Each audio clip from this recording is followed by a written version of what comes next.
Hello students, welcome back to our channel Agri Mantra changing the way of thinking. मेरा नाम है श्रुतिका और मैं आज आपके साथ डिस्कस करने वाली हूँ job rule of central safety officer and technical officer in FSSAI, that is Food safety and Standards Authority of India. तो जब आप सिलेक्ट हो जाओगे as a food safety officer तो आपकी क्या रोल एंड रिस्पॉन्सिबिलिटीज़ रहेंगी वो देखते हैं। सबसे पहले तो इसमें है इंस्पेक्शन, सैम्पलिंग और training awareness and facilitations of FBOs and consumers. तो इंस्पेक्शंस में inspections for registration and licensing. तो मान के चलिए फॉर एग्जांपल एक कोई भी फूड की नई कंपनी है, उसको रजिस्टर करवाना है FSSAI में। तो उसके लिए जो भी इंस्पेक्शन करेगा वो सेंट्रल फूड सेफ्टी ऑफिसर को जाके इंस्पेक्शन करना पड़ेगा, जो भी स्टैंडर्ड्स होती है FSSAI की उसके अकॉर्डिंग।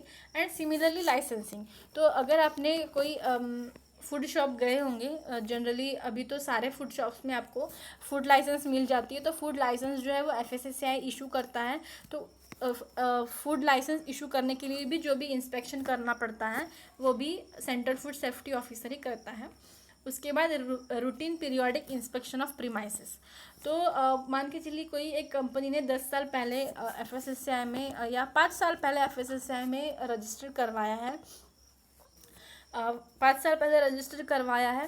तो ऐसा तो नहीं है ना कि स्टार्टिंग में अगर उसने पूरे स्टैंडर्ड फुलफ़िल किए तो अभी भी वो वही स्टैंडर्ड्स को फुलफ़िल कर रहा होगा। तो उसके लिए ये टाइम टू टाइम जो है फिर से सेंट्रल फूड सेफ्टी ऑफिसर्स को वहाँ पे जाके इंस्पेक्शन करना पड़ता है।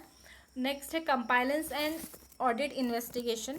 तो पूरे साल में जो है जो भी फाइनेंशियल ईयर होता है FSSAI का, उसमें जो है पूरे साल में कितने लाइसेंस दिए गए, कितने रजिस्टर किए गए, ये सारी जो है या फिर कितने सैम्पल्स कलेक्ट कर किए गए, ये सारे चीज़ों का ऑडिट करके और कंपाइलेंस करके जो है उनको आगे की अथॉरिटी को ये सारी इन्फॉर्मेशन देनी पड़ती है। उसके बाद है सैम्पलिंग। तो sampling of food and any other substances. तो जो भी कोई फूड रिलेटेड आइटम हो या फूड आइटम्स हो उनकी सैम्पल्स ये कलेक्ट करते हैं। Samplings in food safety surveillance and survey studies. तो सैम्पलिंग की जाती है फूड सेफ्टी के लिए, वही एडल्ट्रेशन वगैरह चेक करने के लिए, या फिर सर्वे स्टडीज़ जो है FSSAI कंडक्ट करता है उसके लिए, या फिर सर्विलियंस के लिए जो है सैम्पल्स कलेक्ट जो है वो सेंट्रल फूड सेफ्टी ऑफिसर करते हैं। उसके बाद है training awareness and facilitation of FBOs and consumers. तो training of food business operators to implement FSMS। तो FSMS का मीनिंग है फूड सेफ्टी मैनेजमेंट सिस्टम। तो फूड बिजनेस ऑपरेटर्स जो है उनको ट्रेनिंग दी जाती है कि ताकि आप इम्प्लीमेंट करिए FSMS। तो फूड सेफ्टी मैनेजमेंट सिस्टम ये स्टैंडर्ड है क्वालिटी कंट्रोल के लिए, फूड सेफ्टी के क्वालिटी कंट्रोल के लिए। तो उसके लिए जो है ट्रेनिंग दी जाती है FBO को। Similarly general awareness of consumer. तो जनरल अवेयरनेस ऑफ कंज्यूमर्स में जो है बताया जाता है कि आपने भी कई बार सुना होगा कि FSSAI मार्क वाले ही प्रोडक्ट्स खरीदें उनके वेबसाइट्स पे, या फिर वो वेरियस एक्टिविटीज़ के थ्रू जो है वो जनरल पब्लिक को ये इंफॉर्मेशन देते हैं FSSAI, उसके फ़ायदे क्या हैं और वो क्या है इसके बारे में। उसके बाद facilitate the FBOs and municipalities panchayat to prepare food safety plans. FBOs हो गया या फिर म्यूनसिपालिटी पंचायत, ये तो विलेज लेवल और सिटीज़ लेवल के, डिस्ट्रिक्ट लेवल के हो गए। तो वहाँ पे भी उनको बताया जाता है कि आप अपने एरियाज़ में जो है वो फूड सेफ्टी प्लान्स कुछ प्रिपेयर करें जनरल पब्लिक के लिए ऐसे। उसके बाद है food safety officer is a professional who is responsible to analyse food samples from various places for inspection. तो फूड सेफ्टी ऑफिसर ये FSSAI के द्वारा जो नियुक्त किया गया जो भी अधिकारी होते हैं, इनको क्या करना होता है कि ये कहीं से भी जाके जो है फूड सैम्पल्स को कलेक्ट करके एनालाइज करेंगे और इंस्पेक्ट कर सकते हैं। कि मान के चलिए कि कोई भी कहीं से भी ऑल ओवर इंडिया में जहाँ भी इनकी पोस्टिंग होती है वो एरिया में, इनको पर्टिकुलर एरिया में वो जाके फूड सैम्पल्स कलेक्ट करेंगे, एनालाइज करेंगे और उसका इंस्पेक्शन करते हैं। The main purpose of analysis of food sample is identification of hazardous effect of a food product, suspicious material in food और raw material used for its manufacturing.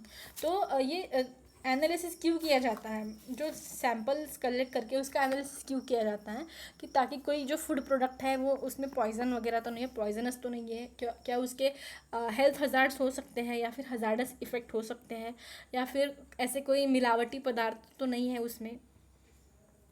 या raw material जो भी use किया जाता है उसमें भी ऐसे मिलावट वाली चीज़ें वगैरह नहीं है, इसीलिए ये फूड सैंपल के एनालिसिस किया जाता है। उसके बाद issuing notice against producers and distributors who sells any hazardous products और raw materials and taking action against them.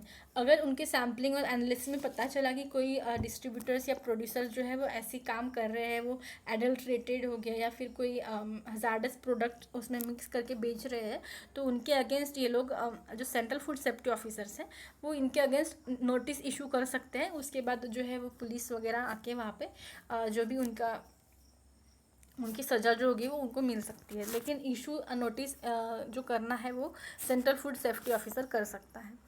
उसके बाद है the food safety officer may enter and inspect any place where the article of food is manufactured और stored for sale और stored for manufacture of any other article of food और exposed और exhibited for sale and where any adulterant is manufactured or kept and take samples of such articles of food or adulterant for analysis।